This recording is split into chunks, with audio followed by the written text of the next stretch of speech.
안녕하세요. 방콕 묵상 세 번째 날 함께합니다. 오늘 본문은 누가복음 24장 15절에서 27절까지의 말씀입니다. 어제 부활의 첫 증인이 된 여인들이 제자들에게 가서 예수님이 다시 살아나셨다는 소식을 전했습니다. 하지만 제자들은 믿지 않았어요. 그리고 오늘 본문은 그들 중 두 제자가 예수님이 돌아가신 것에 대한 이야기를 나누면서 엠마오라고 하는 마을로 가는 길에 있었던 일을 묘사하고 있습니다. 두 제자가 엠마오로 가고 있는데 예수님이 가까이에서 그들과 함께 걷고 계셨습니다. 물론 이 두 제자는 그분이 예수님인 줄을 모르고 있었어요. 예수님이 그 두 제자한테 당신들 지금 무슨 이야기 중입니까? 하고 물었더니 이 두 제자가 슬픈 얼굴을 하고 이 예수님이 돌아가신 자초지종에 대해서 이야기를 하게 됩니다. 왜 이 두 제자는 예수님이 부활하셨다는 소식을 듣고도 믿지 못했을까요? 왜 이 두 제자는 여전히 슬픈 얼굴을 하고 있었을까요?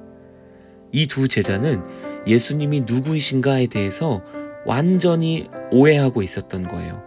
본문 19절에 보면 이 두 제자가 예수님에 대해서 이야기를 하면서 선지자라고 표현하고 있고 21절에서는 우리는 이 사람이 이스라엘을 속량할 자라고 바랐노라 하고 이야기를 합니다.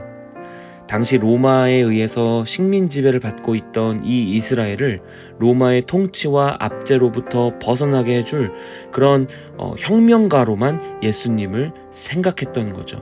이런 능력이 있는 분이라면, 이렇게 훌륭한 말씀들을 하시는 분이라면 수많은 사람들을 모아서 그들과 함께 혁명을 일으켜서 이 나라를 다시 새롭게 세우실 위대한 지도자가 될 거야 라고 생각했던 거죠. 그런데 그 예수님이 어떻게 됐냐면 아무것도 못하고 십자가에 못 박혀서 죽었단 말이에요. 그동안에 그분에게 걸었던 모든 희망과 소망이 순식간에 사라져버린 거죠. 얼마나 허무하고 또 얼마나 낙심했겠습니까?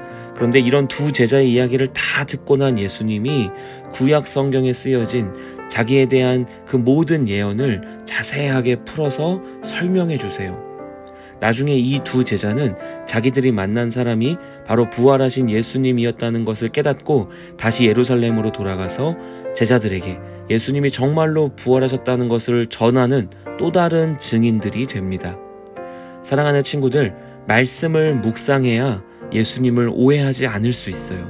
그리고 예수님을 오해하지 않고 예수님이 누구이신지를 정확하게 알고 있어야 예수님을 바르게 믿을 수 있습니다. 그리고 예수님을 바르게 믿어야 우리는 비로소 하나님의 뜻대로 살아갈 수 있는 거죠. 그래서 하나님의 말씀인 성경이 중요한 거고요. 성경이 말씀하고 있는 대로 믿지 않고 자기 마음대로 해석해서 믿으면 그 사람들이 바로 이단이 되는 겁니다. 오늘 하루도 묵상한 말씀에 순종할 때 하나님의 말씀이 내 삶을 변화시키는 놀라운 은혜가 우리 모두에게 넘치기를 축복합니다.